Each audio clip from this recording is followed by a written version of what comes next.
The story of the real godmother Assunta Pupetta Maresca.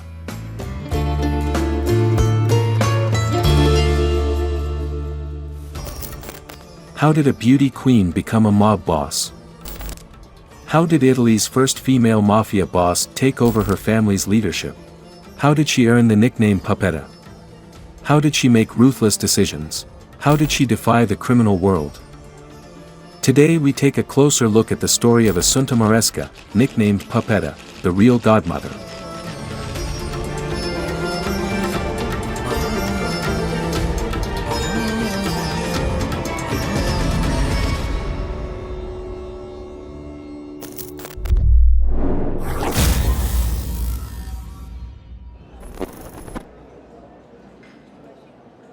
What is your favorite mafia movie?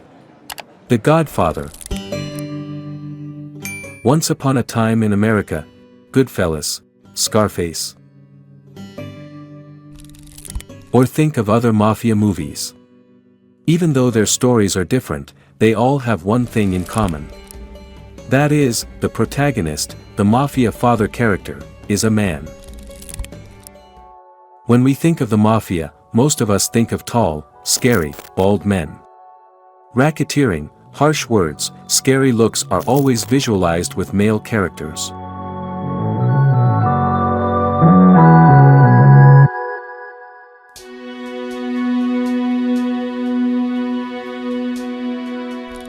Of course, a beauty queen who can make the criminal world tremble with fear is one of the last options we can think of.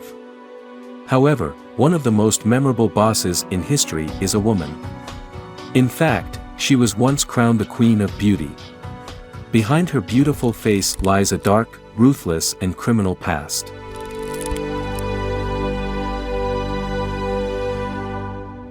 We're talking about Assunta Maresca, also known as Pupetta. Born in Castellamare di Stabia, a town near Naples, Assunta was the center of attention in her early teens. She won a local beauty contest, the first time she was recognized for her beauty. In those years, when she was nicknamed Pupetta, or doll, because of her beautiful face, it was not easy to predict that this beautiful woman would become one of the most ruthless bosses of the criminal world. Her father was a member of the Camorra Mafia organization. Therefore, many of the people around her were also involved in crime and fate had already begun to weave its web for her.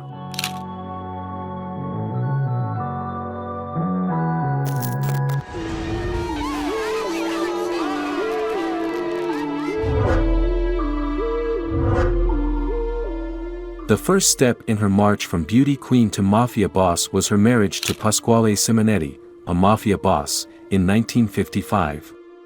Assunta Maresca, who was 20 years old at the time, was not yet aware of the traffic events that awaited her. Assunta Maresca's husband Pasquale Simonetti was murdered just 3 months after the wedding.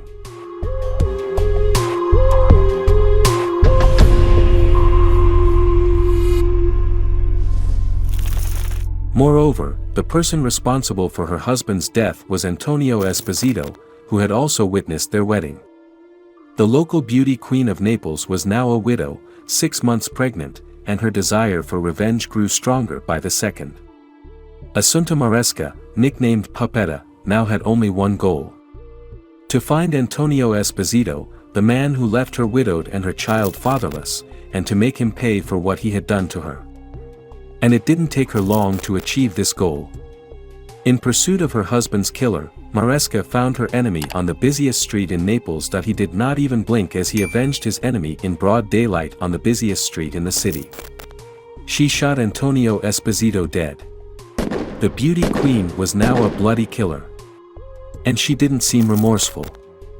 "I gripped the gun tightly with both hands because I was afraid of missing," she testified during her police interrogation, revealing the coolness with which she committed the murder.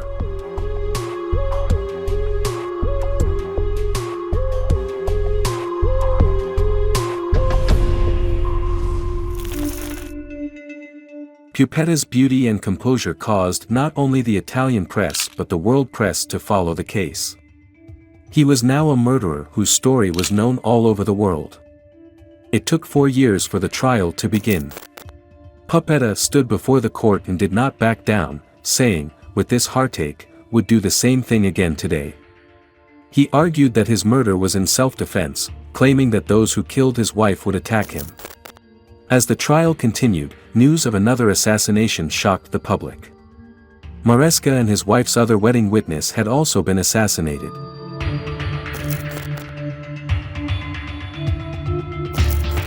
The perpetrators were not found for a long time, but it was believed that Maresca's brother, Ciro, had committed the murder. Maresca soon claimed responsibility for this murder too. She said she carried out the attack to avenge her husband's death. This move would make her the leader of the Camorra family. During her 10-year sentence, Maresca became a real mother and godmother in prison. But the cracks in the Camorra family had not healed during these 10 years. Raffaele Cutolo from within the family formed a new criminal organization and started threatening Maresca. This also meant an internal conflict.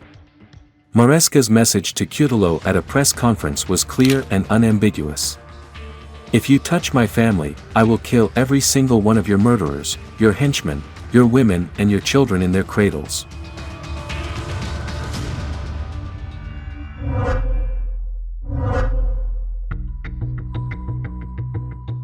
There was no telling how far Maresca would go. In the midst of the internal conflicts, there was another incident that made his name known to the world. On August 2, 1980, 85 people were killed and more than 200 injured in a bomb attack in the waiting room of Bologna train station. The incident, known as the Bologna Massacre, was one of the bloodiest attacks of the Years of Lead, a period marked by political violence in Italy.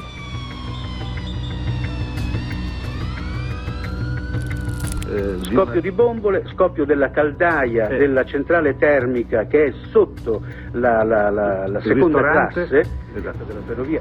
C'era il rifiuto psicologico di accettare l'idea dell'attentato, perché Bologna è stata sempre una città abbastanza tranquilla dove la gente... 8 members of the far-right Nuclei Armati Rivoluzionari were released less than a year later.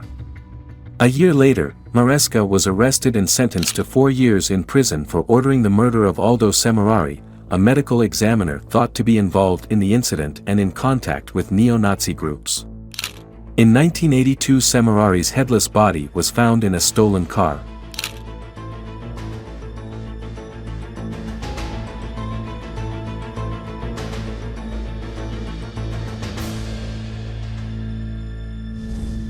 Maresca's life has always been the center of media attention. In 1958, Italian director Francesco Rosi made the movie La Sfida, based on her story. In 1967, 2 years after her release from prison, she played herself in an Italian movie.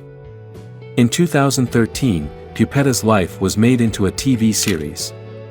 Assunta Maresca, known as the first female boss of the Neapolitan Camorra Mafia, died at the age of 86. The prefecture banned public funerals for Maresca to avoid star treatment.